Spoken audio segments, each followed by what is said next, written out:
ধৰাইছে এবাৰ গাবলৈ লৈছোঁ এটা খুব সুন্দৰ গীত এই গীতটি আমি প্ৰথমতে কলকাতাত কৰিছিলোঁ বেংগলীত কৰিছিলোঁ একেটা সময়তে আমি অসমীয়াটো গানটো কৰিবলৈ আমি আগবাঢ়িছিলোঁ আৰু আপোনালোকৰ সহযোগত গীতটোৱে খুব সুন্দৰ সহযোগ লাভ কৰিলে নতুনকৈ এই গীতটো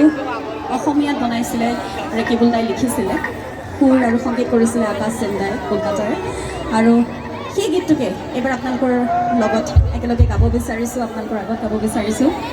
বিশেষকৈ যিসকল ডেকা ল'ৰা আছে ল'ৰাবিলাকৰ কাৰণে গাবলৈ লৈছোঁ বিশেষভাৱে